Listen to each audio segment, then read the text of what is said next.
It's always a good day when Jake's Take is back in your life, and that's exactly what we have. The ultimate Bassmaster behind the scenes show with Bassmaster videographer Jake Latendresse joins me this week on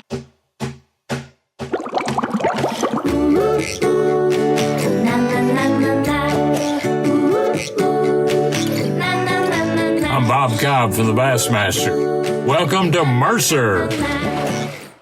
Welcome one, welcome all. Friends, family, freeloaders, fishing freaks, and of course you, my humpers. Happy hump day to all of you, and welcome into the Awkwardly Honest Fishing Podcast that goes by my last name, which is Mercer. This is the 273rd edition of the Mercer Podcast, and I hope wherever you're watching or listening from, that life is treating you well. It is a spectacular time of year here in my part of the world. I've been, well, first of all, if you're a regular listener, I'm happy to let you know that the problem I was dealing with last episode seems to have cleared up. No more trips to the island. Ironically, I heard from Scott Canterbury just a day ago, and he said, "Hey, what day were you out there?" We were comparing notes. He said, "I was out there and I saw some boat that kept running to shore." That was me. I was shocked because I thought I would have recognized Scott's boat out there, but I'm actually kind of glad that we didn't run into each other. I was hoping that nobody would come visit. A lot of times in the water, you want to visit. I mean, you see buddies in the water, you catch up on the water. It's always good to do that. But when you're in said situation, you don't want visitors. So the good news is everything's okay in that department recently. That was startling and shocking, but it's a wonderful time of year here. Doing a lot of fishing, a lot of underwater, swimming with the fish, and it's just a great time of year. I mean, in a few weeks' time, Bassmaster Elite Series will kick back off. You know, in August, we'll go to Champlain, and then we'll finish things off in the St. Lawrence River.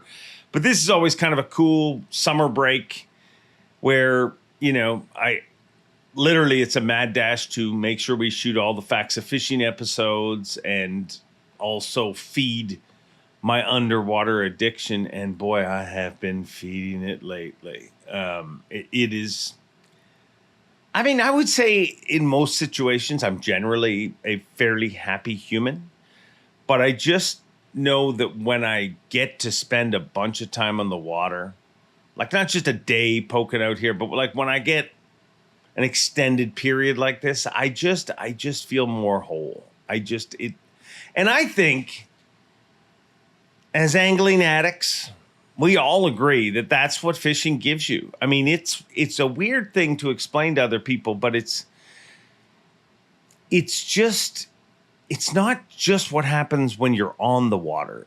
It's what happens, how you feel for the days and weeks after. And I guess that's one of the moments where I knew I had one of the truly greatest wives on earth. When early in our relationship, she said, you need to go fishing. You haven't fished in a while. It's showing. You need to go fishing. So I have done a lot of fishing. I have done a lot of swimming, and it has been a spectacular summer. And I love my job at Bass, but I could go for more of this. And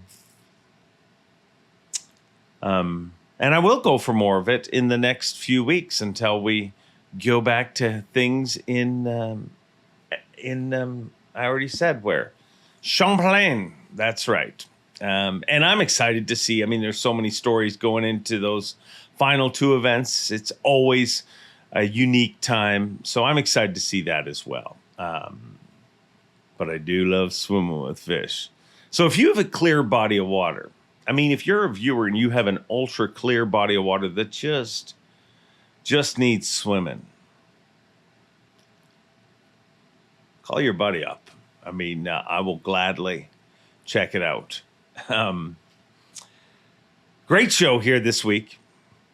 Always a great show when we have Jake on. Jake Latendresse, Jake's Take, a friend of the show, a show regular, and of course, Bassmaster videographer. We do something a little different on this episode, and I look forward to hearing your feedback to see if you like it. I won't explain it now because we explain it when we get talking, but little different. And I think it's pretty cool, and I think you will find it entertaining.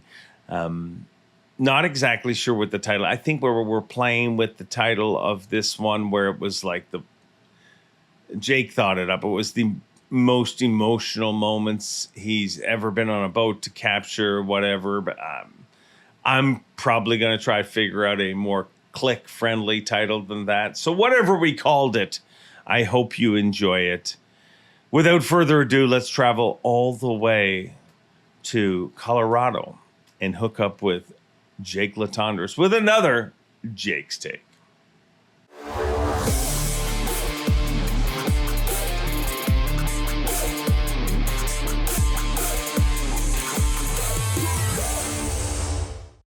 Jake's Take back in your life, and we are in deep debate. I am carving Jake's setup, and he is carving my setup, and really, we're trying to find a way to make my beard look less gray or white, whatever you want to refer to it as.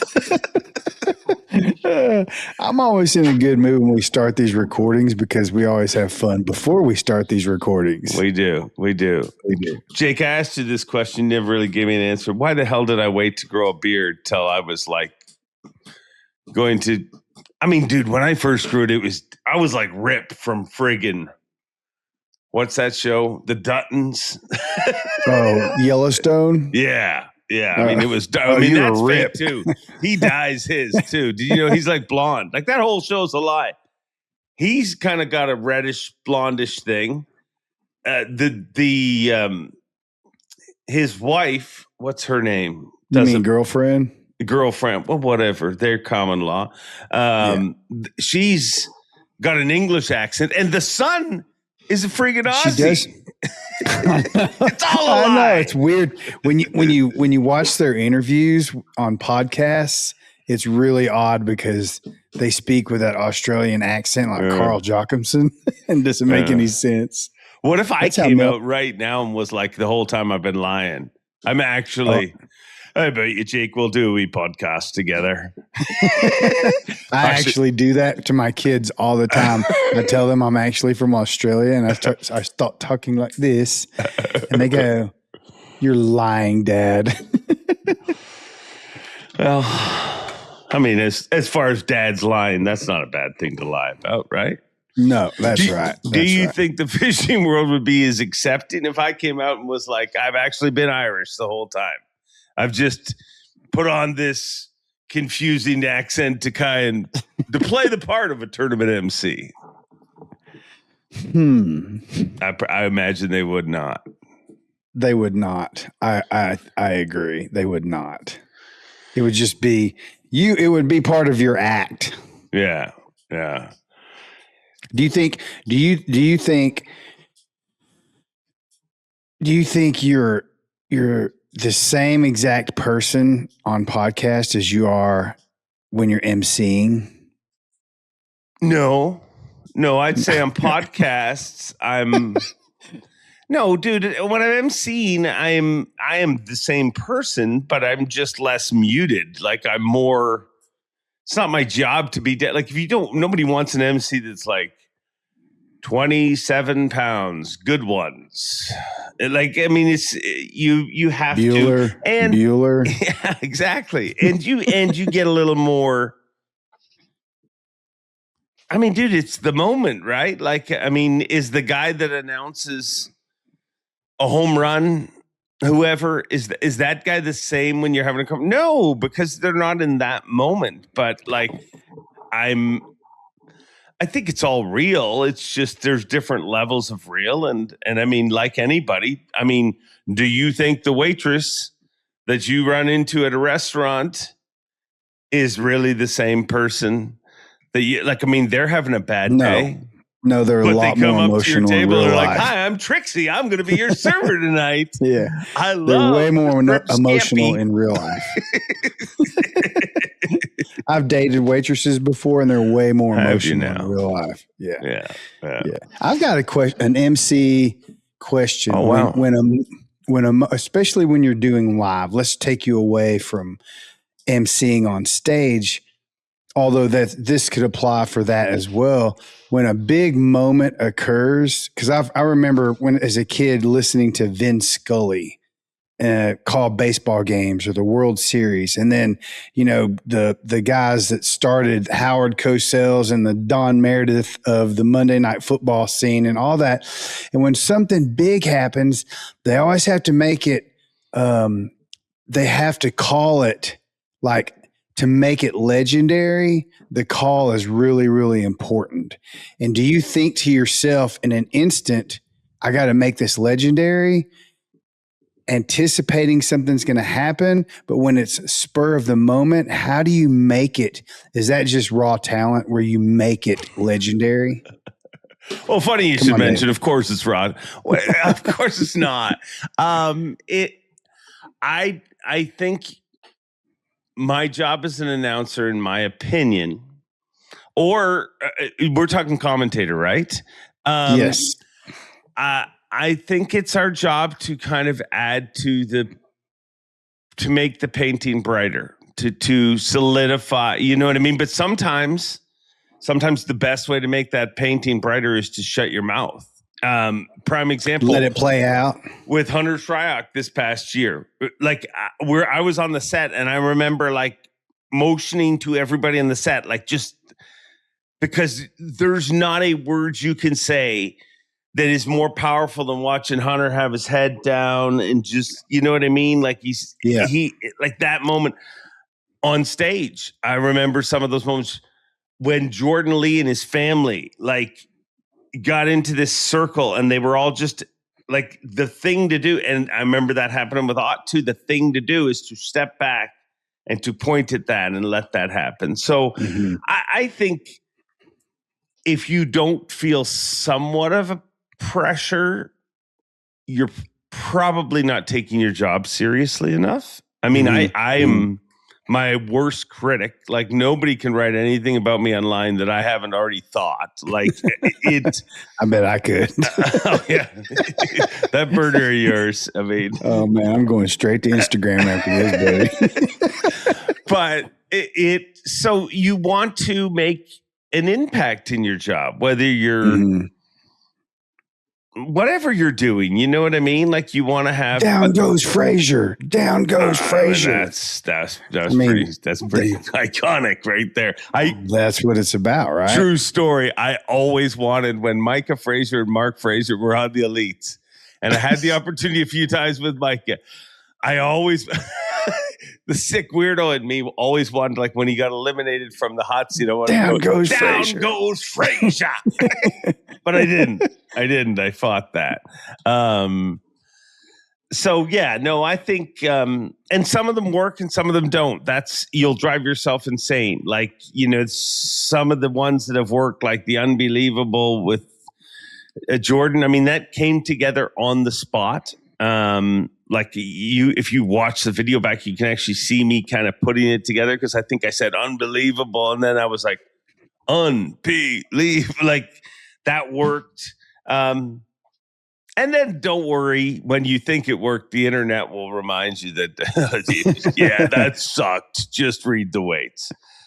So yeah, no, I think it's a little bit of all of that. I think it's just probably the same for you in the way that like, you don't stop to think this is the big moment, but you start to feel this moment's different and you don't know how it'll play out. It could be the big moment, but you start to feel more of a pressure to make sure you're on point in that moment. I would imagine 100%. And that is a really good point because I do now, especially after 15 years of doing this, recognize those moments, or even applying what we're talking about to how I angle the camera on a catch when I know I should be on the fish.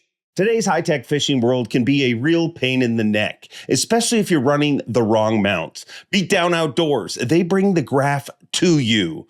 And they support this podcast and care enough about you to make this a short ad read. Check out Beat Down Outdoors. Now back to the show. Rather than on the angler, or rather on the angler opposed to being on the fish.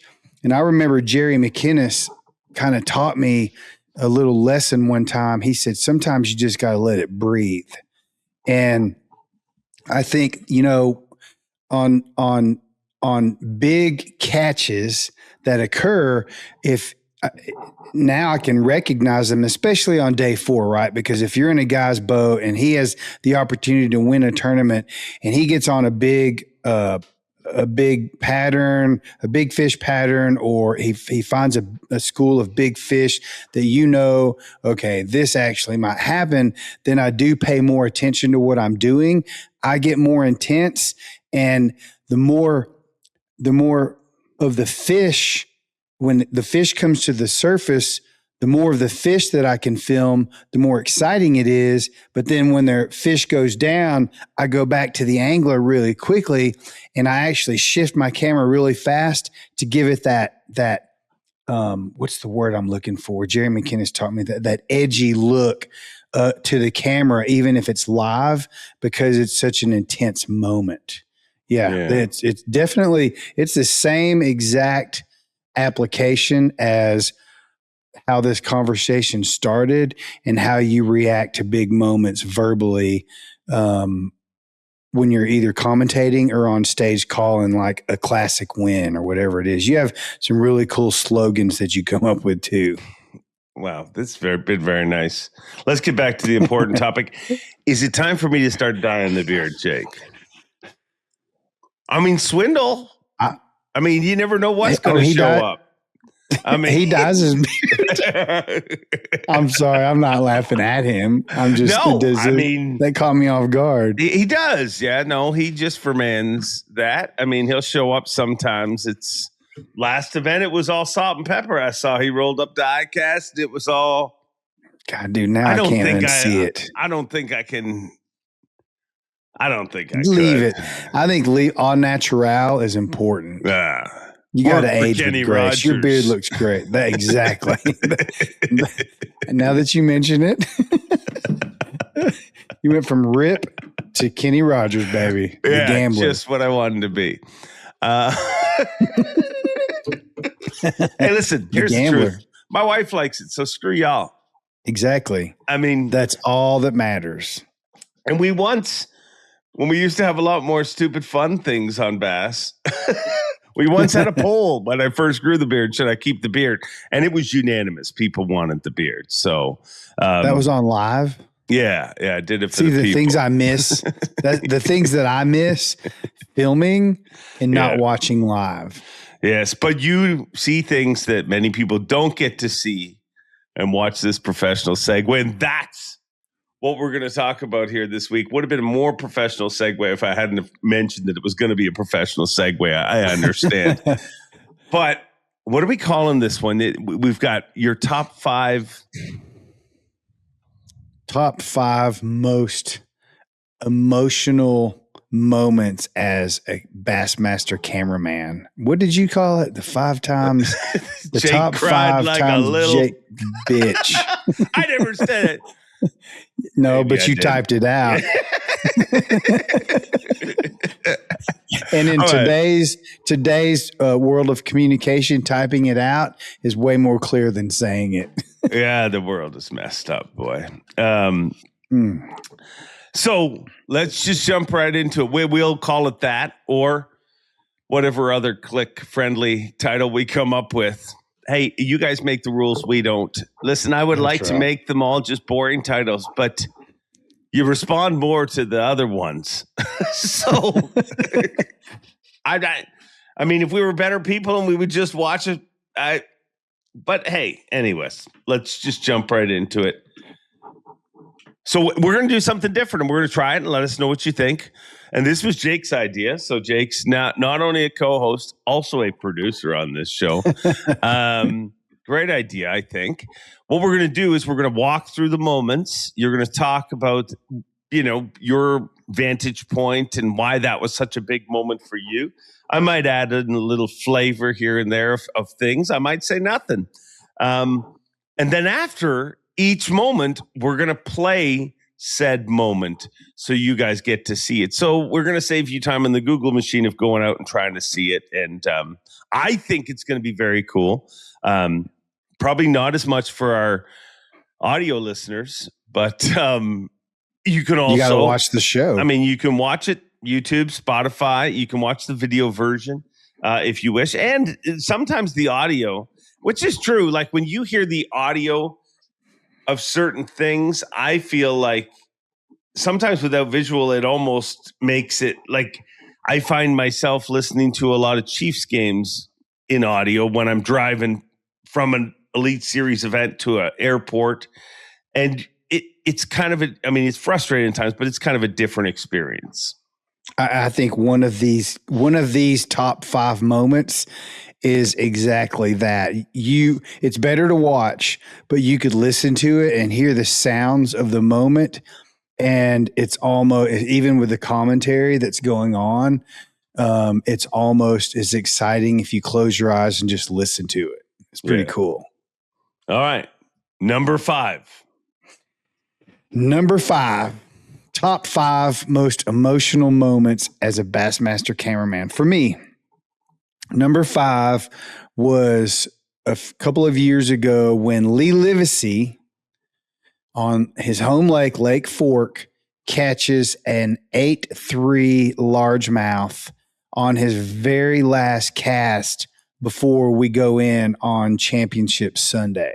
That was, I knew at that moment he had already won, basically, at least through Bass Track, he had already won the tournament and he had it in hand by several pounds, but he didn't know that. And catching the 8.3 on a crankbait in the trees, the fish got pinned against a tree. It came loose. It was still on the hook. And there was a huge crowd of beer drinkers in the background cheering him on, his crowd. And when he landed that fish, it was like we talked about earlier. It was like a knockout punch, and he just won the fight in the 12th round with a minute to go. It was man. He actually looked at me. I remember on the boat ride back, we had the marshal in the boat. I was on the console. Lee looked at me before he hit the throttle to go back to the ramp. And it was like I had tears in my eyes. And, at that moment, I felt like I probably gave away the fact that he won that tournament. I didn't say anything, but we had that eye contact, and it's something that I'll never forget that moment. I'm sure if you talked to him about it, he would remember it too. Yeah, and that's one of those moments that, like, Lee's going to have big moments in his career, but you also have to feel like he very well may win the Bassmaster Classic. He very, very, very well may win multiple Bassmaster Classics before he's done. But a moment like that on your home lake with your crew surrounding, especially him, like he self-professes himself the people's champion. He says, that would like that to be his nickname. And when you're in Lake Fork and you see the people, the excitement around him, you can't deny that. But like his crew, it's almost like not cowbells. Like They've got Busch Light, empty Busch Light 30-pack cartons on their head with the eyes cut out. It's like it's like a football game. It's something people probably didn't see on TV. I think I panned over one time after, he holds that fish up. And when he does that, he becomes this very stoic statue. What is he, 6'2", 6'3", standing on the front of his boat. He's dressed in black and he's holding this giant bass up, and he does this. That's his signature statuesque move. When he catches a giant, he stands straight and tall on the front of his boat and holds it up like he's holding a championship belt up. I mean, it's cool. He does it every time he catches a big fish, which is usually 7+. And it just never gets old. He's very connected to the world around him, in terms of the fans. Like you said, he's the people's champ, and he's always plugged into that, and he's always aware of those people. And it's not about him; it is about those people. I totally believe that.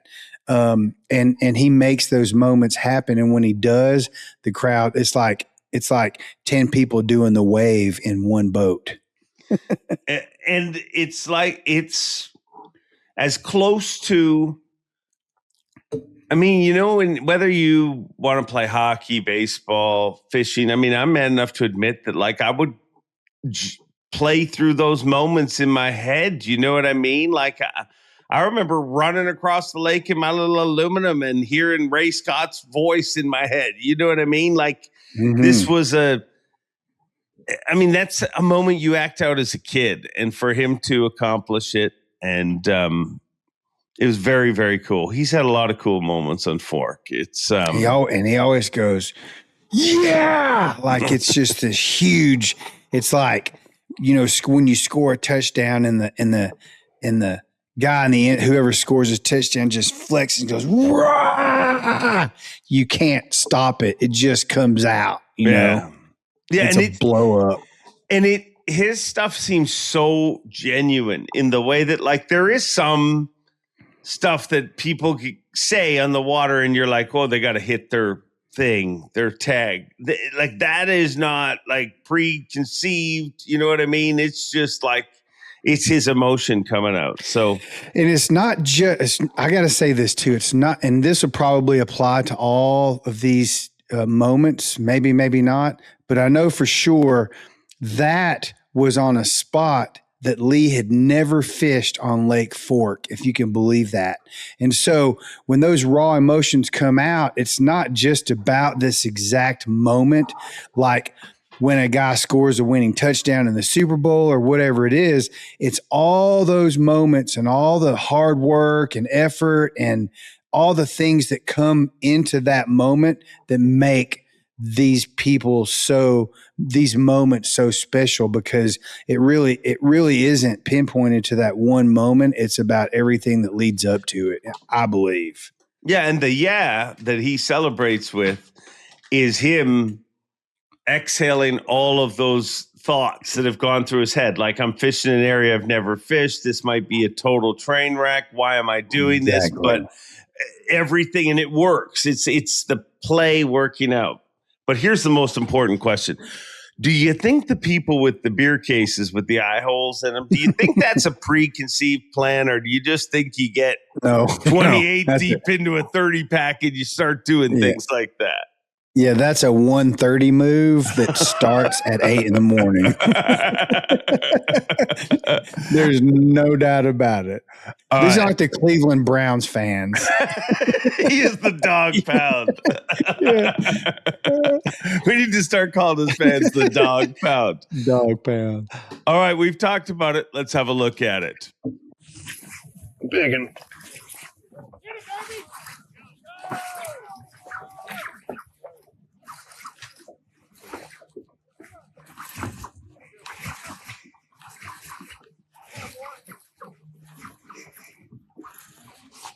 Oh my God. Stay on. No.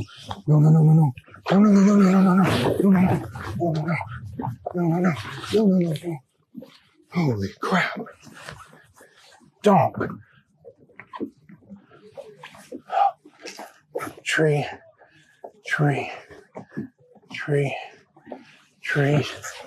No. Oh, you got a tree. That tree. Stay on. Oh my gosh, there's no way. No way! No way! Yes! No way!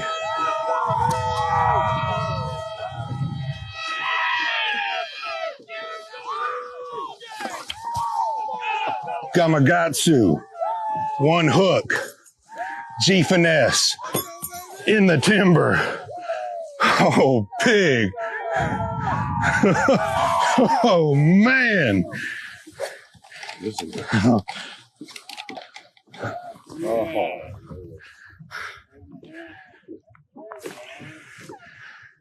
8-3. 8-3. 8-3. Not an over, but I'm still going to measure.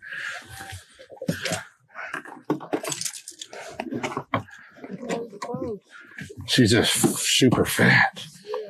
She's going to be short. Way short. 8-3. Anybody need anything else with her? 8-3. All right.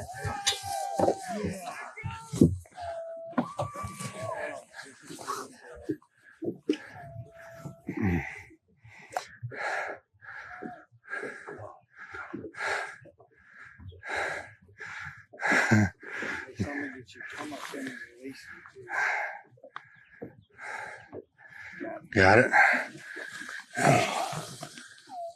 Bye, big girl. 8-3. Yes. Now on to moment number 4. It's going to be tough to back that up, Jake. God, there's, coming up with these top 5 lists is so difficult because sometimes it's just, there's so many of them that occur and you got to narrow it down to top 5. Sometimes, the most recent ones come to mind. But my number 4 was really big because the angler told me that this was going to happen, not exactly like it went down, but he was saving this spot at this moment for the right time had he made it to day 4. And that was last year with Brandon Palaniuk on St. Clair, where I think we went out in 9th or 10th. He was at the bottom of the top 10 on Championship Sunday. And he told me at the very beginning, before we even took off, he goes, I've got a really special moment. If we need it, and I need to pull this trick out of my back pocket, then we're going to make a big long run and I'm going to show you something really special.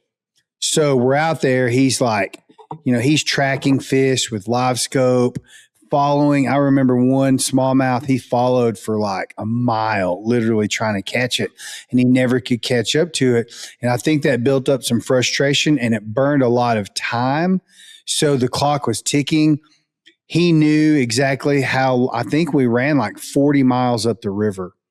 And he knew that it would take him at least an hour to get up there because of the boat traffic against the current and how rough it was going to be and all that stuff. He knew exactly what it was going to take. So he timed it almost to the point to where if he ran up there, did what he was planning on doing, anticipating what he was doing, that he could make it back to the weigh-in with literally less than 10 minutes to go. So that built up all this anticipation, and I had it in the back of my head that he was going to make this move because he was catching average St. Clair fish that day, and I knew he wasn't on anything special, so he was going to need to pull this trick out of his back pocket to make a run at moving up in the top 10 or even making a run at winning the tournament. So he tells me, I think it's like 11:30. Maybe even close to noon that day. And he says, here we go. He just starts packing up. He goes, make sure all your stuff is tight. We're going to make a long run. It's going to be something special. So we run up the river. There's big boats coming downstream. The wake of the boats is pushing against the current, opposing current. It's like, I wasn't expecting any of that because I've never run up that river to those distances. I've always stayed up in the mouth with different anglers. And here we are. He's got it wide open. I mean, he's literally, full throttle, and we're jumping waves. I mean, it was like the St. Lawrence River. It had a lot of similarities to that. The further upriver we got, the more clear it got. We get to this gin clear water. It's just like tropical, right? It looks like Bombay Sapphire gin. Yeah. And so we get to this spot, and he starts, and we're in heavy current. His trolling motor's on high, just to basically hover over spots because there's so much current. It was burning a lot of battery, pushing his trolling motor. He's off balance on the front because there's waves. He's going against the current. It was setting up to be this big down goes Fraser moment, right?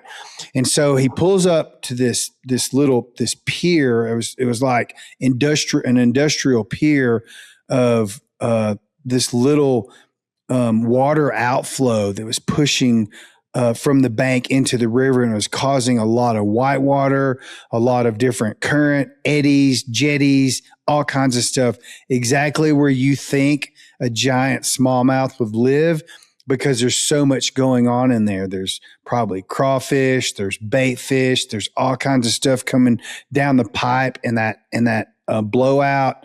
It's just a perfect setup. It's like where you would see a giant brown trout sitting on a big trout stream, somewhere in northern Canada or Russia or wherever. And so he starts fishing downstream, pushing upstream. And I'm looking at the clock going, that was a long run. That took well over an hour. What's happened? He goes, and I see a fish down, literally I could see the bottom at like 15 or 20 feet down. And I see a giant dark spot come out after his bait and then go back into the embankment. And there's rocks. It's hard to describe unless you're there. You'll see it in the video. And then he starts flipping different baits in and out. And then he's saving his, I think it was an 8-inch mag draft in the pearl white color pattern. He's saving it for one cast. And so he gets above the heavy current. I think he catches one or two, maybe he hooks one and it comes off. So there's still this, this anticipation building even in intensity, because there's so much going on. Just trying to control the boat and stay on the front of the boat was complicated enough. And to get up into position and hover in one spot to make this one cast across the current of the outflow into this little rock point where he knew a big fish had lived. So he gets to where he's going and he's like, this is it. This is the bait we came to throw on the spot we came to throw for the fish that we want to catch. And he makes a pretty long, I'm not going to say a bomb cast, but it's pretty long cast across there. And it was the one spot where he could actually hover above the current draw and cast across it. And as soon as the freaking bait hits the water, he lets it fall, and boom. I mean, literally the whole scene comes unglued. He sets the hook. He's got this fish on. I'm like, oh my God, like I have goosebumps right now reliving this moment because it was so intense.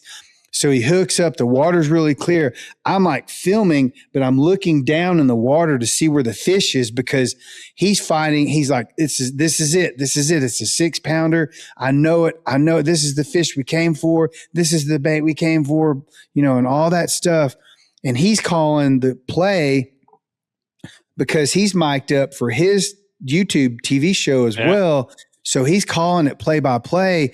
And I finally see the fish come up. I could just see the dark, basically a black fish come up to the surface, almost like a rooster fish in Cabo, man. And so I angle the camera down at the fish.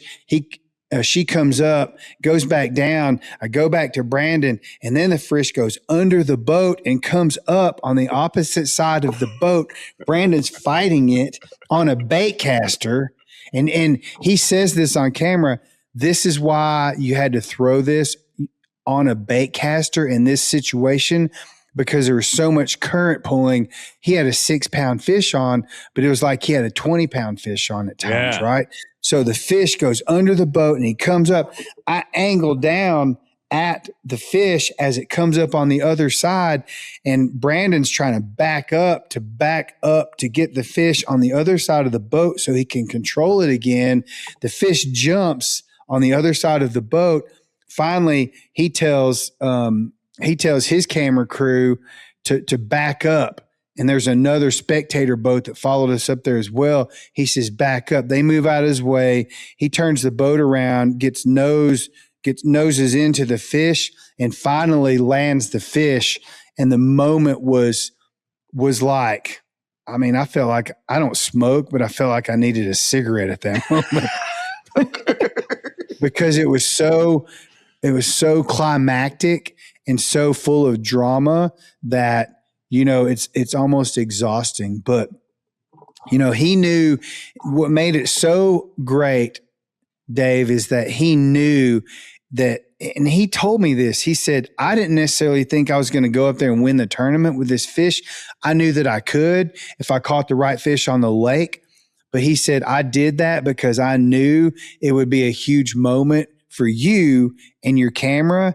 And that's really why I waited till the very last minute to run up the river and make that happen. So he knew what was going to happen, and he called it exactly like it was supposed to happen. It was pretty cool. It was an incredible moment. And I remember from shore being like, oh, wow, he's running now. Like, it was shockingly late. Right. And the run up the river, if you remember, that was party weekend on St. Clair. That was the week where I went out to, it wasn't Jobby Nooner, but it was like thousands and thousands of boats rafted together with Travis Pastrana and jumped in the water. And while I was in the water, I thought, where'd all these people go to the bathroom? But I didn't think about that beforehand. You like swimming, you're not going underwater. I say that a run up the St. Clair River is always insane. I mean, about the only time it's good is first thing in the morning. Like, you got ships, you got all sorts of stuff coming through there. But you guys did it on like the most insane week there is, because all those boats that get to that bay to party, I mean, there's a steady stream of them coming from every part of the lake, including the St. Clair River. So, I mean, you were literally passing, it's like LaGuardia Airport, passing Kid Rock in his 40-foot Donzi going down the river. Exactly. Palaniuk got that. I mean, it's amazing how certain he is about certain things, like how he, like his mind that way, but it's also like how he is so willing to risk. Like, I mean, one of his Angler of the Years, I remember on St. Clair, like everybody's catching fish in one area and he's not doing that. He's sticking to his own thing. And he's, it took him forever to get a limit, but he did. And it was the right limit. And it was a calculated risk, but he is so locked in and so in touch. One thing I don't know about him that I'd like to ask you, like on that run up the river, does he relax and be like, okay, we're going to go do this? Or is he as, locked in the whole way up the river? Is it still as intense going up the river? That's a really good question. I think he knows how to stay calm in a very Zen way, Zen master kind of way. So I think and I think that comes from his wrestling career, where he gets really intense and he knows it's going to be intense, but he knows how to calm himself down. And part of calming himself down is staying calm for the people around him, because if they get excited, it throws him off. So he knows how to calm everybody down, and that which calms himself down. But I do think in his mind is constant, like the hour and 20 minutes it took us to run up to that one spot. he's literally replaying the moment over and over and over in his head. So when he gets there and it happens, he's already done it 1,000 times before he even gets there. And I think that's how he thinks. He just anticipates moments and then prepares himself mentally and emotionally for that to happen.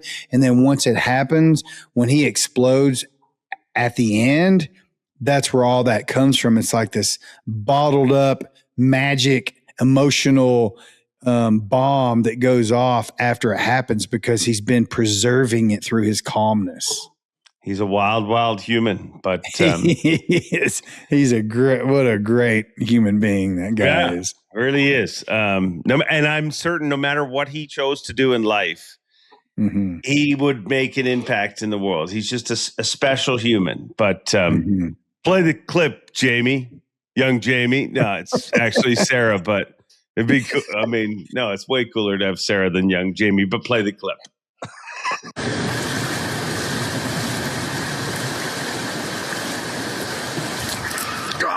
Oh my gosh, that's a 6. That's a 6. It is a 6. It's gotta be. It's a giant one. It is a giant one, man. Come on, away from the... Let's get out here. Let's get out here. Come on. Yeah, I'm telling you, it is a magnum.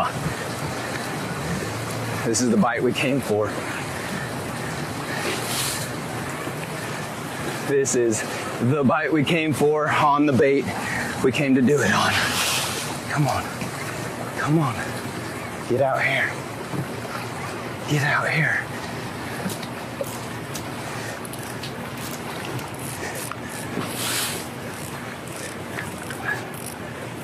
You guys gonna have to back up.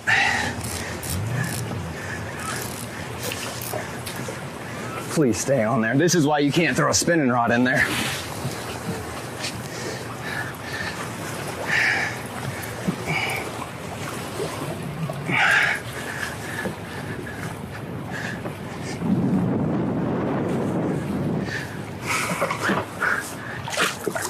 I don't know if it's 6, but I'm pretty sure it's 5.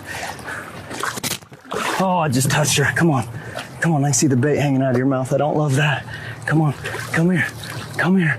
Gosh, that is a giant fish. Come here. Come here. What a specimen. Come here. Come here, come here, come here, come here, come here. Come here, come here, come here. I got her! I got her! That's the bite we came for, buddy. Oh my goodness. Oh, I'm shaking, man. I'm shaking. Look at that fish. Oh my goodness. That was worth the run. Oh, that is the bite I came for. Oh, Mac.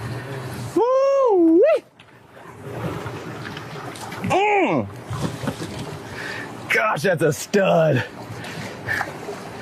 What a freaking certified sand slaunch stud. That one's for you, Z. That one's for you, Z.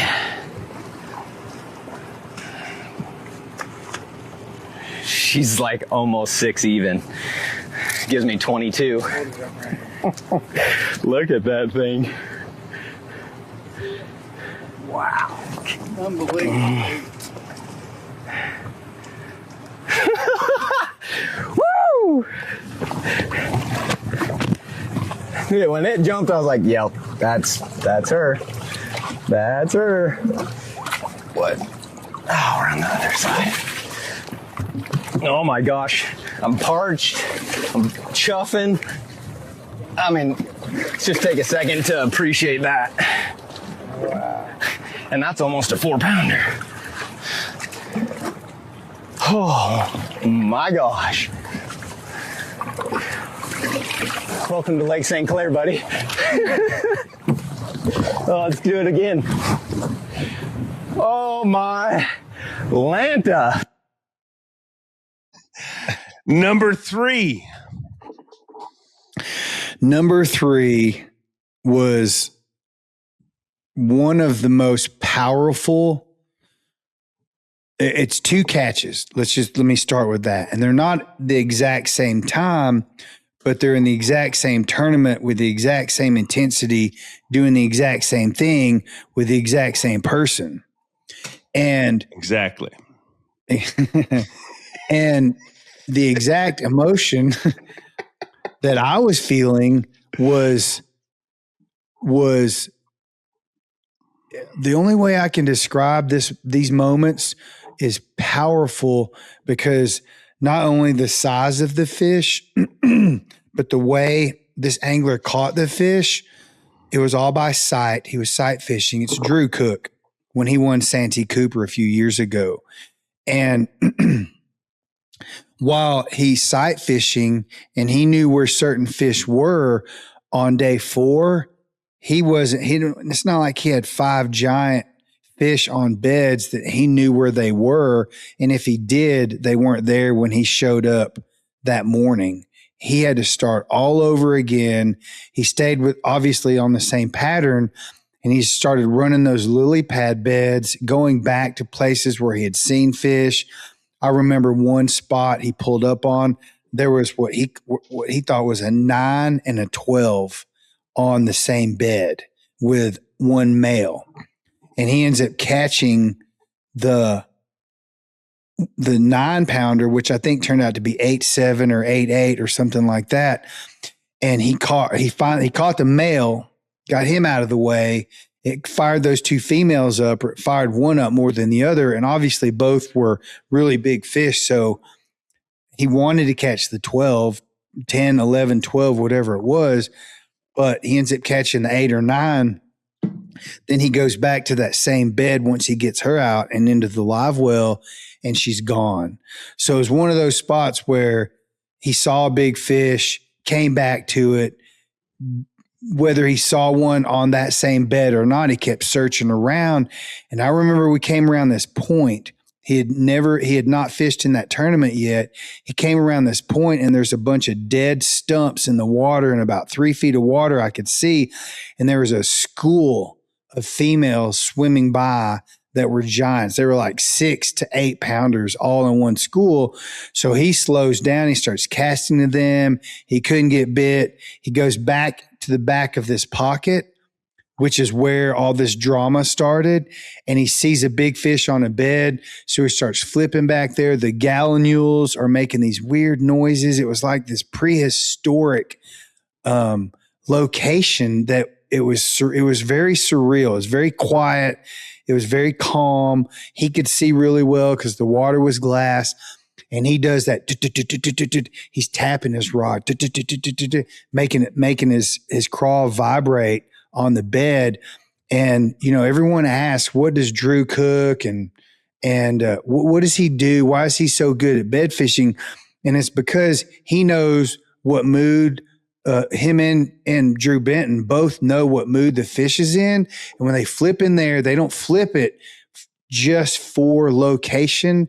They flip it in for timing when the fish swims off or the fish turns around, or even if the fish is circling the bed when it's facing away from where he wants his bait to be. That's when he flips it in there. It's almost like it's a sneaky move, right?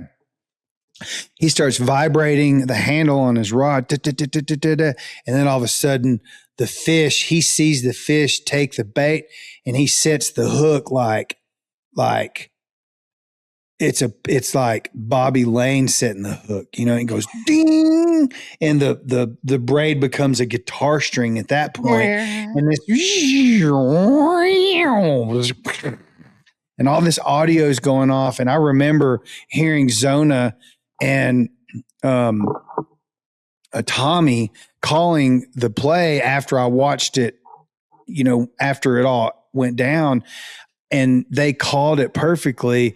And that was one of those moments like we talked about earlier, where they let it breathe, and you could hear all this audio going in, and you could almost shut your eyes and hear what the fish was doing, what Drew was doing. You could hear his feet pitter patter on the bottom of the boat, running back and forth from the front to the back to the front.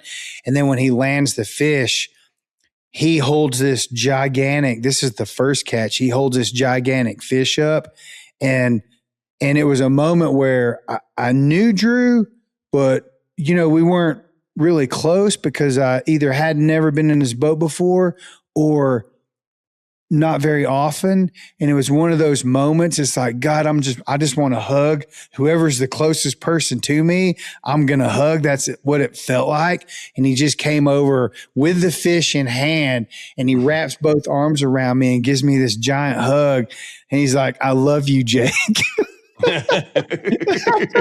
and it was one of those, I think it tied Drew Cook and I together forever, because when you share a moment like that, it's something you never forget and it becomes a bonding experience.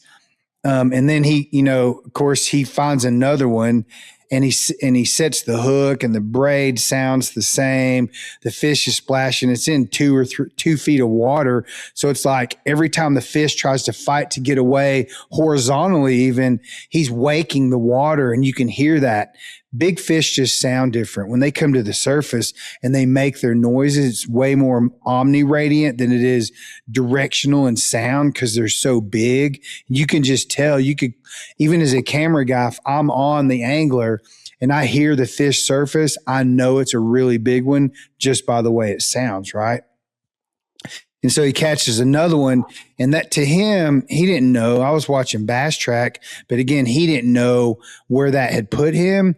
But catching 2 big fish like that, he knew he had a giant sack. And if someone was going to beat him or catch him, they were going to have to really, come to the plate and have a mega bag to beat him. So again, it's one of those moments where all this 4 days of fishing, learning how to sight fish when he's a little boy, and understanding what was going on, making it all work, vibrating the rod.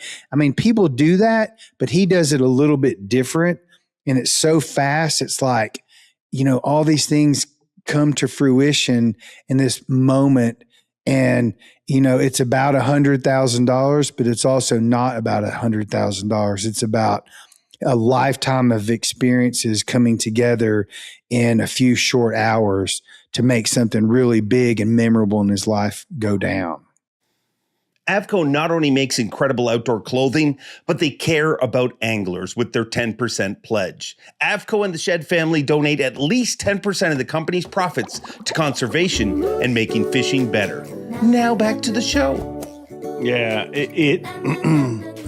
and watching any angler do what they're best at is to me is one of the most pure, beautiful things about our sport. And I mean, it's only beautiful to us because we love it. You know what I mean? Anybody else, they're like, it's just a guy fishing. He's shaking his rod.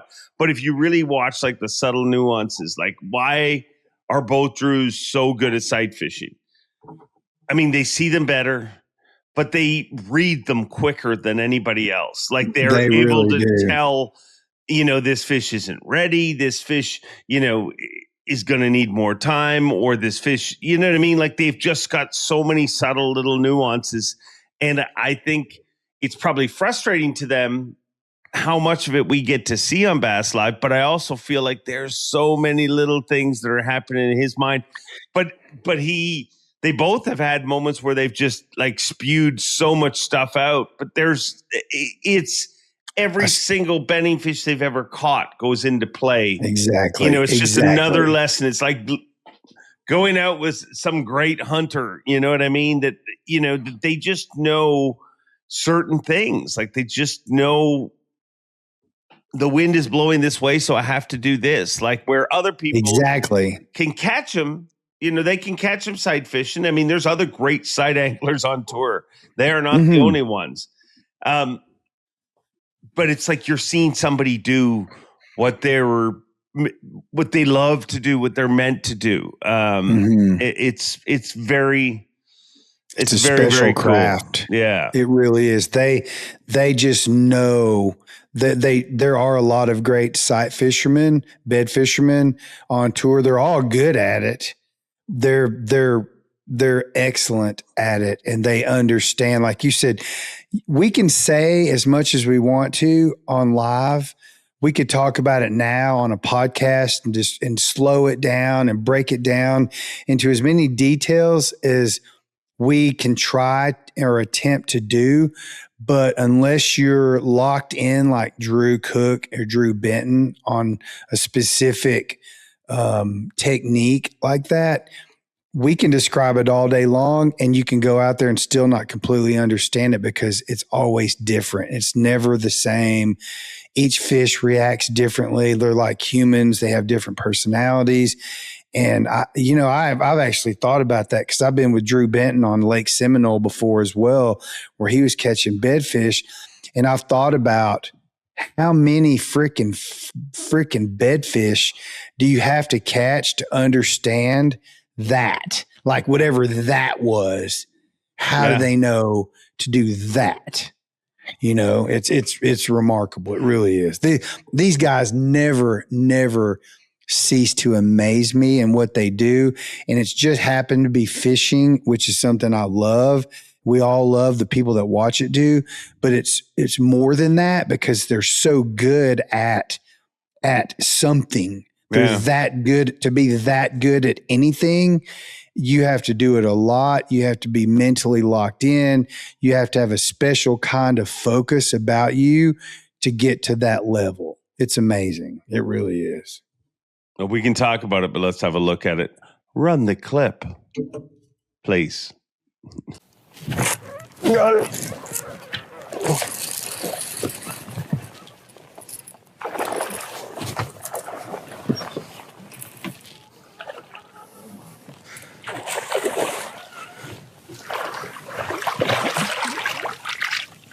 Yes! Yes!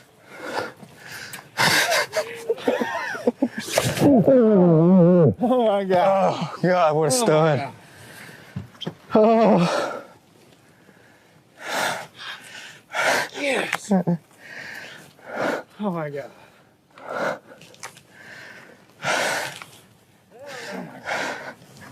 Oh my God. Oh, Jesus, man. Holy cow. Holy cow. Oh my God. I might cry, dude. Needs to be about 7-6 to take the lead. Next one, to take the lead.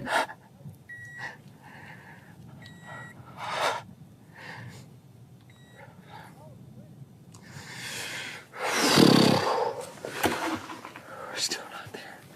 Number 3. What is it? That one's a 7-12. Now he'd fallen to 7th place.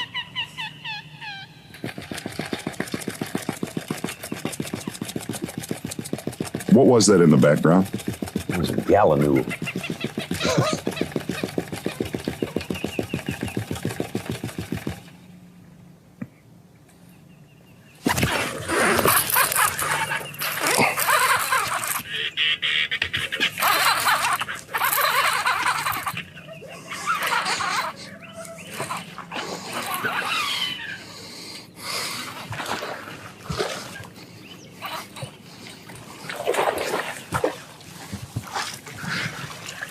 Got her, son. Freaking got her. Dude, and I'm not talking about got her by much, but I freaking got her.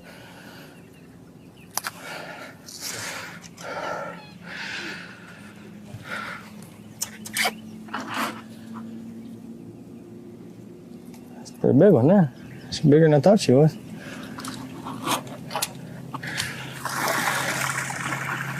That was awesome. We need to roll that whole 7-pounder. fish catch again, how he was shaking that bait.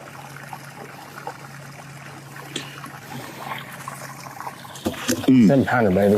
Let's go. Freaking fighting frog doing his job, son. Letting our live wells overrun. We're just too dang excited.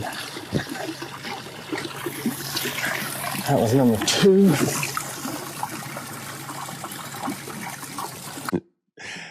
Number 2. Number 2 is one of, obviously, if it's number 2, it's one of the most special moments I think I've ever experienced with an angler. It's Takumi Ito, smallmouth say his name and I Disneyland. don't smile. Yeah, it's hard not to. you just know there's going to be some entertainment value to when you're in the boat with Taku or when he's live. And we were on Smith Lake. It was day 4, and he had a shot to win going out that day, right? And as everyone knows, when Taku has a shot at something, he gets locked in. He is very, very focused. He's Japanese Zen locked in. And this nasty, nasty microburst storm rolls in. You could see it coming down the lake from behind us. It was so bad. And it was so freaking hot. Like, I almost wanted it to rain. It was the one day probably in my 15-year career that I forgot my rain gear. So I'm standing there in a t-shirt and shorts. It's hotter than hell. And this very cold rainstorm blows in like the Tasmanian devil.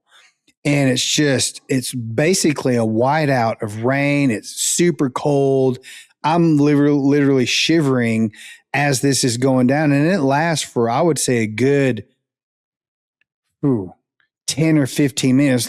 It's like one of those storms that hit 10 killer. You know, it's just one of those, you're waiting on a tornado to show up. Very intense. Very intense storm. And so it blows out and it gets super hot and humid all of a sudden. It's like 96 degrees with 120% humidity at that point. It's like being in a steamer. You know, that's just what edamame feels like in a freaking steamer of boiling water. Like going for a Svitz.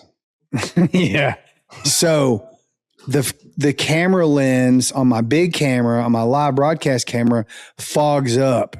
And it takes a while to burn that off, and it's certainly not going to do it in really in humidity. It takes some dry, direct sunlight to dry it out, and I can't take it off and wipe the inside out. So basically, I'm out of commission. You can't see anything through my lens. So we move. Taku said, okay, we move. So I put the camera down. I'm like, man, I radioed in to the studio, and I said, my camera's out. Like it's just out of commission. There's nothing I can do. And I said, I'm going to try to film things live. If something big, or with my phone, if something big happens, I'll text it to you. And I was talking to Breed Love. So he changes locations and he goes to this one spot where he knew there was some bigger spotted bass hanging out in these little tree stumps. And this, by the way, was pre-Koike, before the Koike became famous. And they were smaller. They were much smaller Koikes, but this is what he was using. I have the bait he caught this fish on. He gave it to me. And it was Tokyo rigged with like a 1/32 drop weight on a Tokyo rig on top with one hook hooked through the Koike.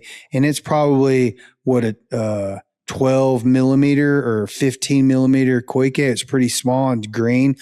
He's in there and he's live scoping on this little stump and you could see a fish. And he tells me there's some big stripers in the area too. So he can't tell based on the stumps that he was looking at if that's a striper, if it's a 10-pound striper or a 5-pound spotted bass. He just doesn't know.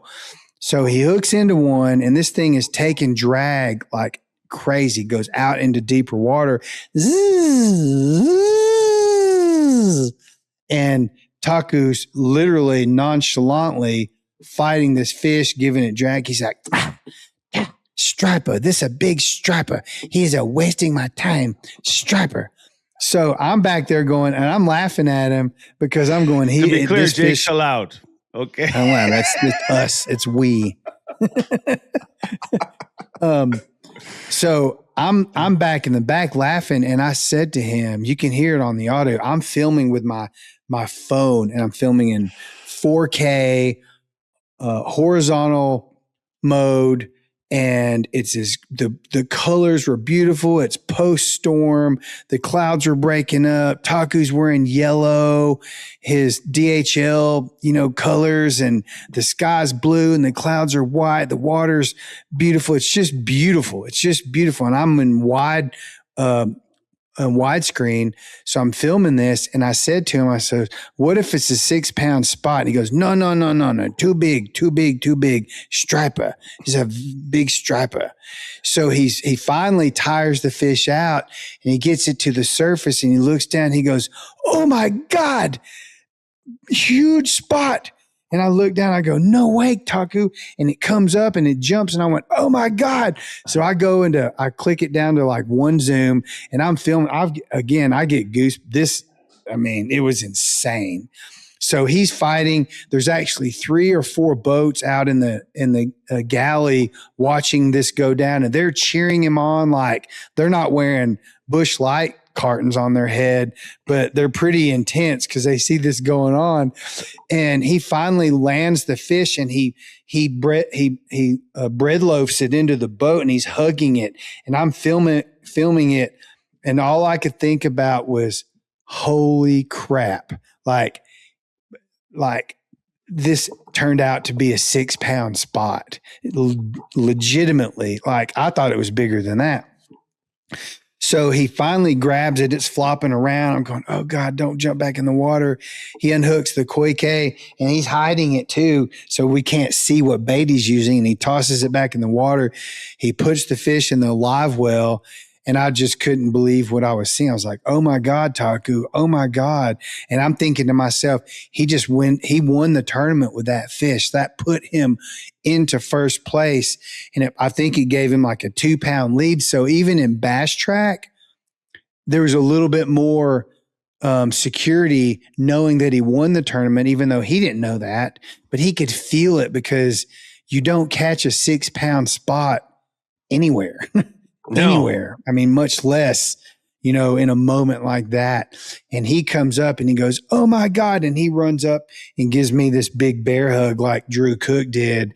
And again, it was one of those moments and you're just so happy. This wasn't so much his whole life story coming together in one moment. This was more like, this is Taku, and you can't not be happy for him because he's just that guy, right? It's smallmouth Disneyland all over again. And in fact, it turned out to be a 5.15. So it was a spoonful of water away from being a 6-pound spot. It's the biggest spotted bass I've ever seen in my life. And quite possibly will be the biggest spotted bass I'll ever see in my life. But it was one of those moments that, I had tears in my eyes, and I felt the emotion. I felt Taku. I knew he was going to win. I got up on stage after he won the trophy, and I remember him saying, what? I won? When you announced him the winner. And it's always a great moment when Taku does something that big, because he's such an amazing, fun-loving, stuffy cartoon character of a human being that you just have to be, happy is high as happy can be. That's how you feel for Taku when something like that happens. Yeah, he has a childlike enthusiasm that is contagious. Like, everybody, and I love that about him. I've always used that example. Like, if he thinks something, it comes out of his mouth. You know what I mean? Like, yeah. Like, I remember the first time he took the lead, he said the same thing. I'm leading, like, it's me. Like, and I think everybody with the first time they take the lead thinks that in a tournament, of that magnitude or any tournament, but somehow it filters out as like not coming out as that. You know what I mean? Well, I got to get him tomorrow or what, you know what I mean? Like something. He's like, what? It's me? It's What? my time? Like, it's very humbling. Yeah. He's an amazing dude and a gift to our sport. And when you look at all the little highlights of him, like, you could put together a 1-hour video of Takumi highlights, and he hasn't even been here a decade. Like, he's a relatively short amount of time. And we talk about making an impact every time you have a camera. He is a master of that. And Let's have a look at that impact right now because Jake, what? What? That's when that moment is when Taku became the Taku Ito that we know because he caught that big smallmouth on St. Clair. And that's when he was like, all of his emotions came pouring out. It was that moment. And ironically enough, it's above Buddha. Oh, okay. All right. Well, proving that Jake doesn't need the big camera to get the shot. Let's have a look at it.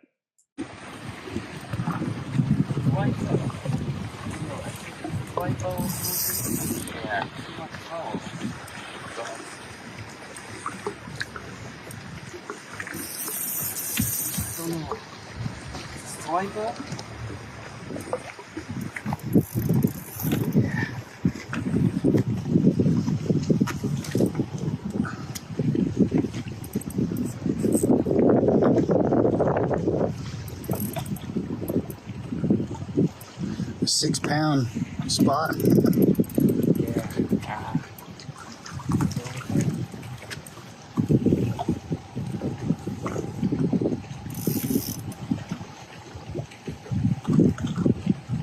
Oh my God! Giant spots! Oh my God. 6-pounder! Really? Yes. Come on, Taku. Oh my God! It's a giant. Come on, buddy. Giant spot. It's a giant spot. Very huge.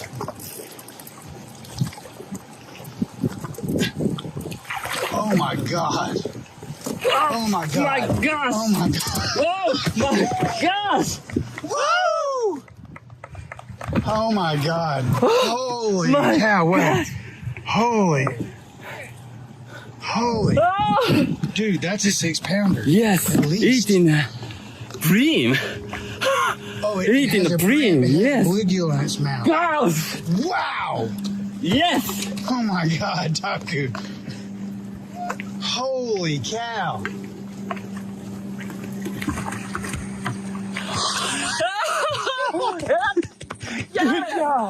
Good job. Wow. That is unbelievable. Unbelievable. Oh my goodness. Oh my goodness. Hey. That's crazy. Holy cow, Taku. All right, here we are, number 1, which means it gets a drum roll. The number 1 moment is Jason Christie's victory lap around the arena in Greenville, South Carolina, after he wins the Bassmaster Classic. And even though I was with Jason for 3 days at this tournament because he choked basically in 2018, I was back in his boat. He wins the tournament by what? 3 ounces over Kyle Welcher. And it's this huge moment. And even though I had already been with Jason in some pretty big moments in his career and particularly early on in my career, excuse me, we still weren't. It was very, up until he won that classic, it was very challenging to get into Jason Christie's life because it was like he lived in this bubble and he kept people this far away from him, and you just couldn't penetrate that bubble. No matter what you said, he was always very stoic. He was very intimidating, very quiet. You just keep your mouth shut because he's focused and you don't want to upset the guy. And I remember telling the usher, I was in the media circle, and when his boat came around, I was going to go through the gate. And the usher said, no, I can't let you out. And I looked at him and I said, dude, I was his cameraman and this is a really big moment. And I just want to go out there and give the guy a high five. And he goes, I totally get it. I'll tell you when you can go. So I'm standing there. I hand my phone to Brandon Fiend. And I said, can you just film this for me? Because this is going to be a big moment. I didn't realize what was going to happen happened. So the usher says, okay, go now. And the boat, this is like at the end of the circle around the arena. He's about to go backstage where he is going to get absolutely mobbed by the media and his entourage. And he's pulling around. He's looking at the crowd. He's holding his trophy up. The American flag is in the back of his boat. And I walk up to him, and I've got my big camera, my still camera, and a big 600 millimeter lens on it. And I walk out, and I pointed at him, and I just really wanted a high five. I just wanted Jason Christie to come out of his shell and give me a freaking high five, and that was going to be good enough.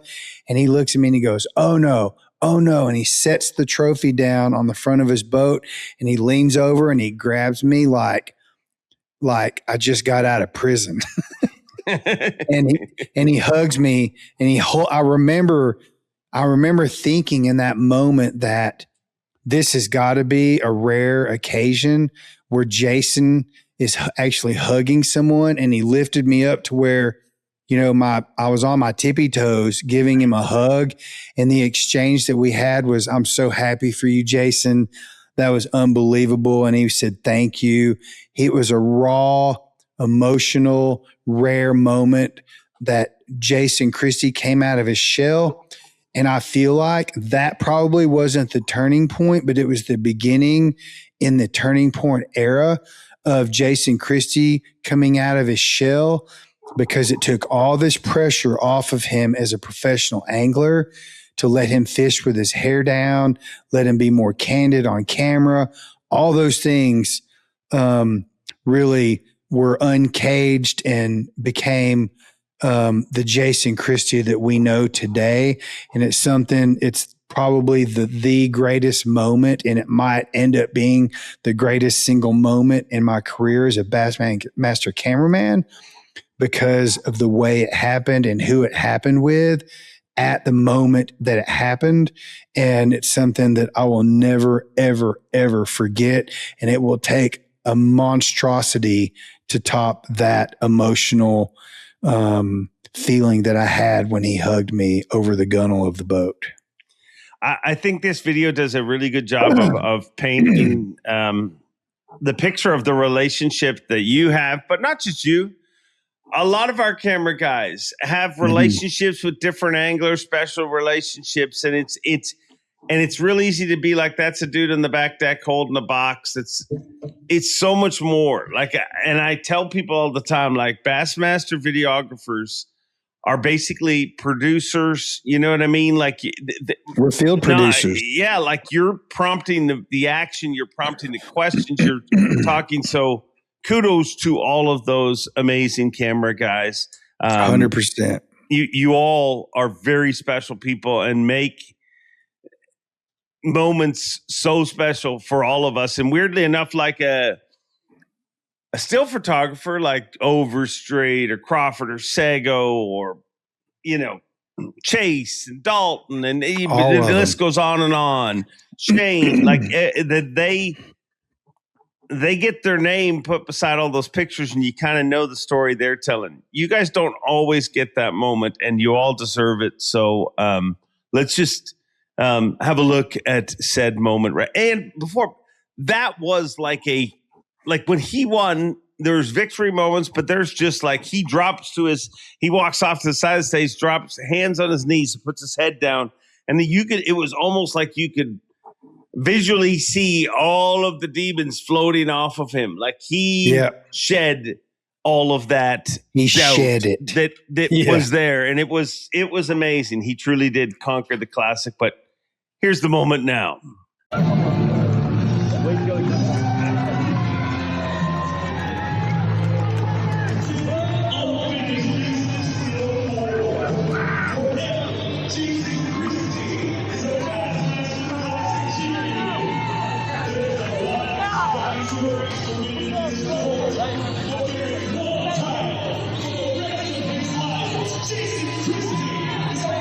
That's 5 incredible moments, but this wouldn't be a Jake's take without Jake making it kind of different. I mean, I said, give me 5 moments. And he gave me 5, but then he added the 6th. And I said, so it's going to be 6 moments? He said, no, this will be a bonus moment. I don't know. He didn't want it to be 5, but he didn't want it to be 6. Bonus moment. For those of you that already turned off the show, you're missing this exclusive, but a bonus moment. And one of the coolest moments I have ever been lucky enough to be watching live and commentating on. You know what I mean? I was actually watching with Lee Livesay when this moment happened, and it's a hook set I will never, ever forget.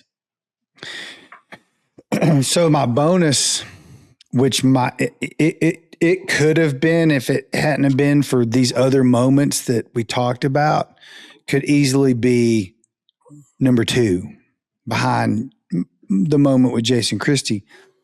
It was Brandon Cobb on Lake Fork. It was during COVID. So it was a really, a different setting, if you will, for what we were doing.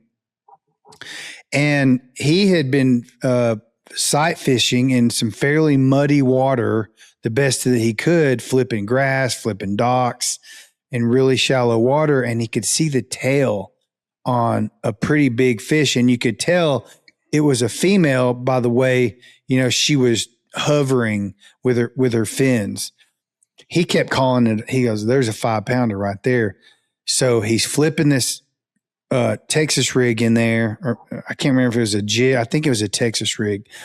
And he goes, okay, she's got it. And he sets the hook, and he set the hook like the hook stuck in the dock. I mean, that's what it looked like. It was just, and it was a frozen moment, right? He pulls the fish out, and it swims out into deep water, and you could just tell it was one of those zzz. The wake of the fish was just, you could tell it was enormous. Then it comes up to the surface and wakes a little bit and goes back down. He goes, that's a 10-pounder. That is a 10-pounder. And here we go with goosebumps again.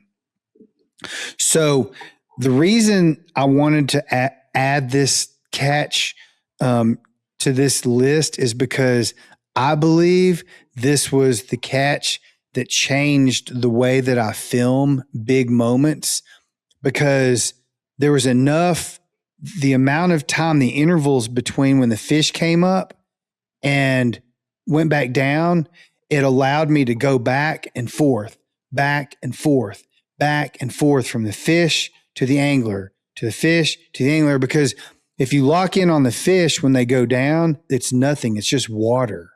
And then when you go back to the angler and you're on the angler, you see the action that's going on. And then you can almost time it where a big fish, okay, she's been down long enough. She's going to resurface. So I go back, I follow the line into the water, and I go back to where I think the fish is. And if I'm lucky enough, within 5 or 6 seconds, the fish comes back up. It either jumps, throws the bait, wakes, something happens. And then when it goes back down, I go back to the angler. This turned out to be, at the time, until Hamner caught that 11-7, I believe it was, Fork. At Lake Fork with, I think, Mowat. Both of them from Fork. Mowat. Both of them from Fork, yeah. Mowat, John Mowat, the camera guy, was filming when Hamner caught that big fish, I think 2 years ago.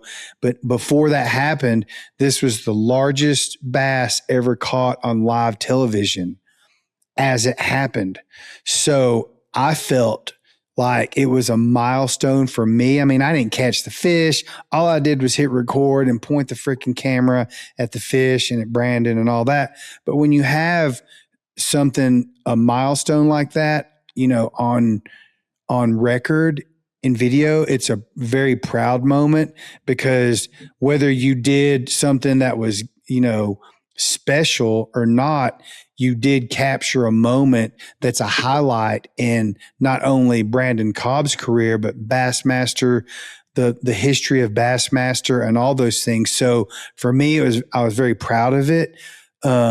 and the way it happened when we came back to weigh in, everyone was wearing masks and it was COVID and it was hot. It was later in the year on Lake Fork.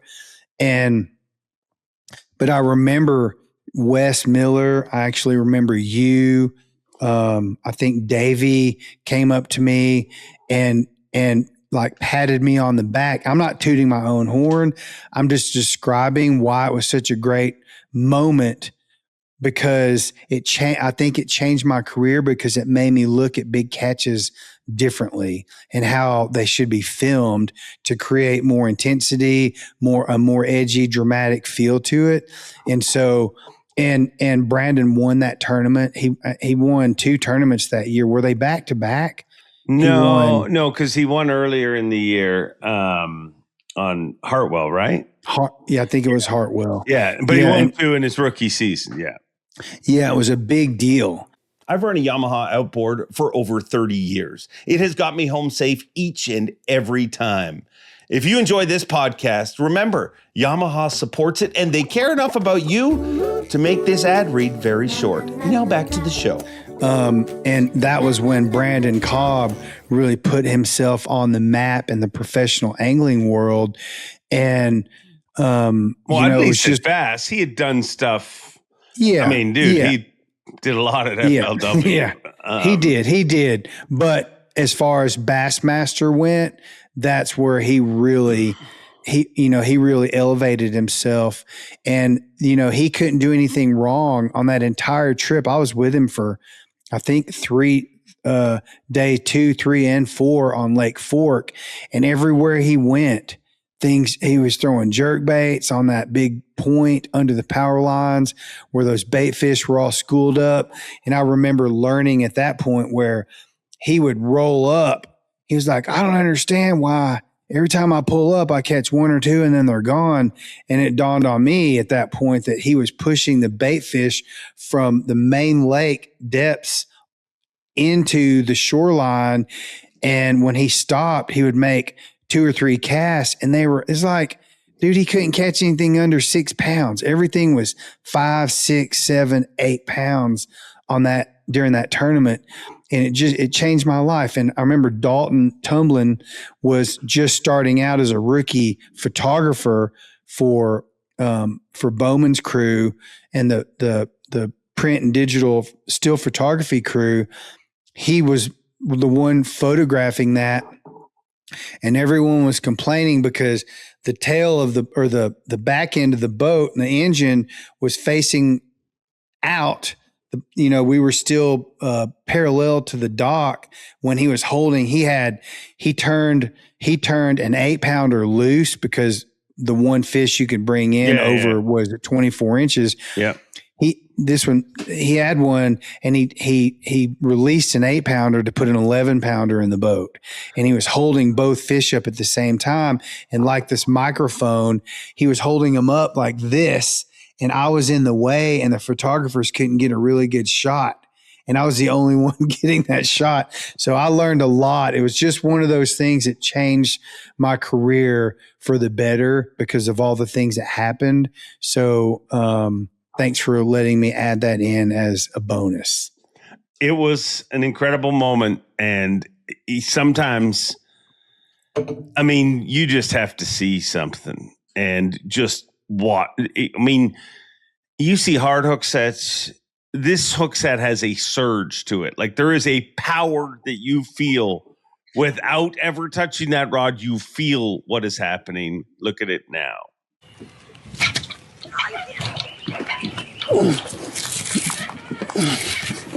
That's a big one. He's bigger than I thought he was.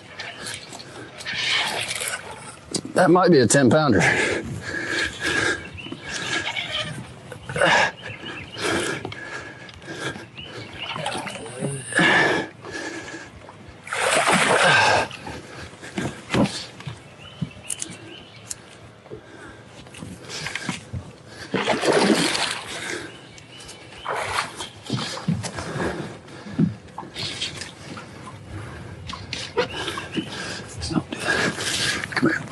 Yes.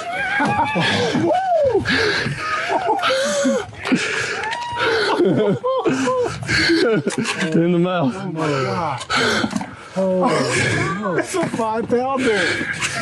Yeah.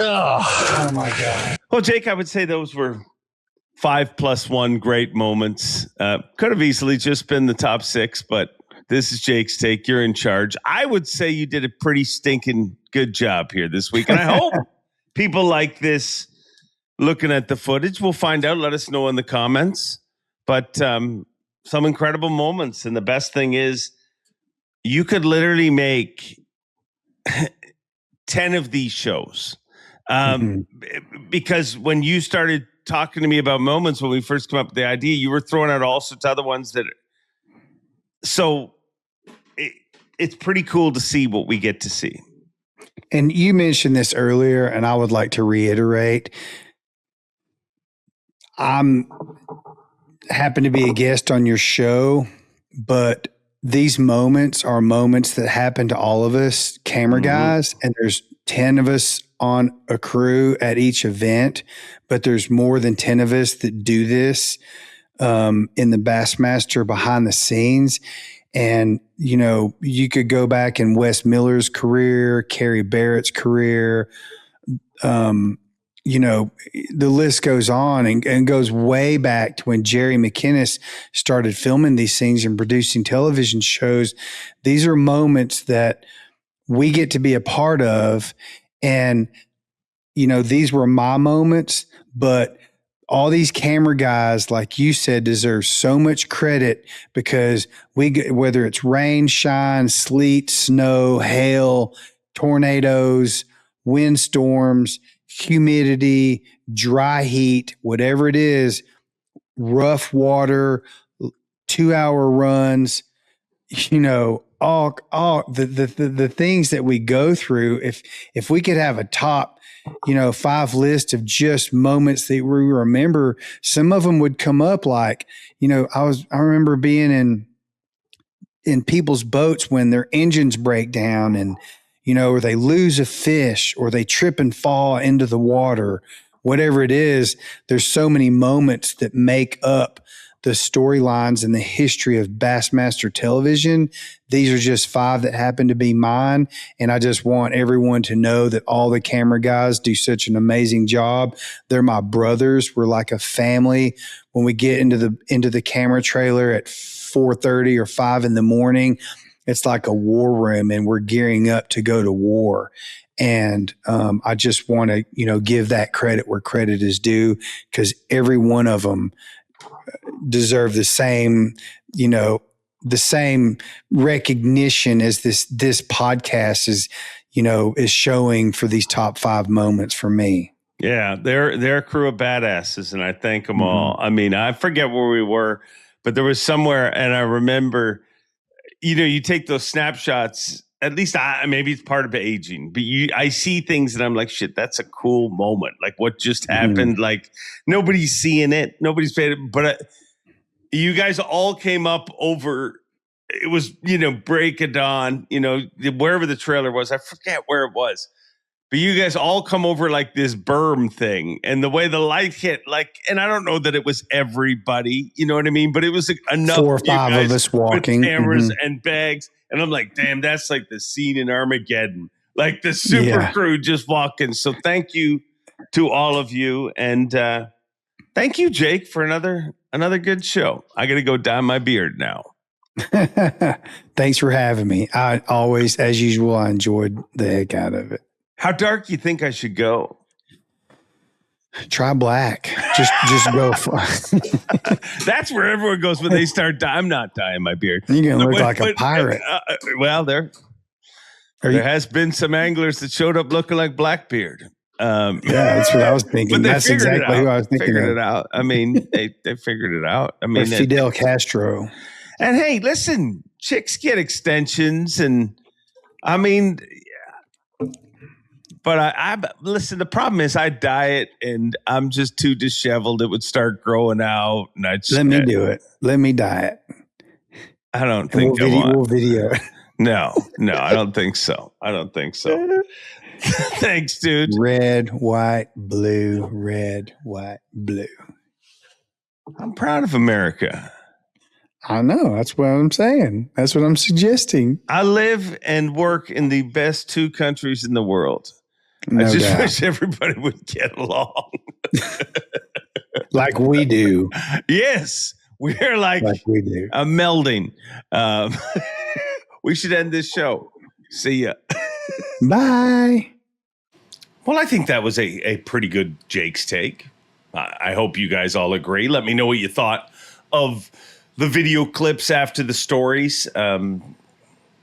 Seemed to play out pretty cool. So I hope you enjoyed it.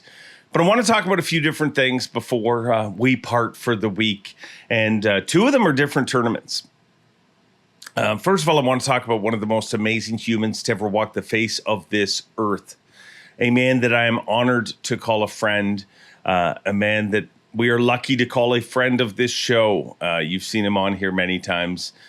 The amazing, legendary Rick Clunn turned 80 years old last week. So happy birthday to Rick Clunn. 80 years. An incredible human. And just when you can't think Rick Clunn gets any more incredible, what does he do on his 80th birthday? Well, he drives his rig from the Ozark Mountains to New York State and competes in an NPFL event on the St. Lawrence River. That is such a Rick Clunn way to spend your birthday, and he is truly an inspiration to all of us. And didn't just compete. I mean, top 25, 22nd, I think he finished in that tournament. Rick Clunn has taught us all so much about fishing. But I think what is even more valuable is what he's taught us all about life. And life is for living. And he is truly out there living his life at 80. To be competing in an event in New York State is amazing. An inspiration and truly an amazing man. I mean, I hope that all of us are lucky enough that at 80 years old, we're able to compete in a tournament. So thank you, Rick, for continuing to inspire, educate, and be the human that you are. You are truly a gift to us all. So happy birthday. Another tournament I want to talk about is the Toyota Series that happened on Champlain. A very special shout out to Cal Lane for winning that event. Cal Lane, an incredible young talent, and not shocking to see him so talented. His father, Chris Lane, and yes, that is the same Cal you saw. Little dude on stage with Chris winning the Bassmaster Classic. I had to say something because it just, you see people winning tournaments and it's great. And there's so many tournaments now, but there's certain people that you see and you're like, you just smile. I mean, it's awesome to see little Cal get a W, and kudos to him. I didn't get to see much of the event, but keep your eyes on Cal Lane. Got a very, very bright future ahead of him. This was a fun show. Talked about a lot of stuff. Hey, speaking of future shows, I haven't done this in a while. I want to throw this out there to you guys. Who do you want to see on this show in the future?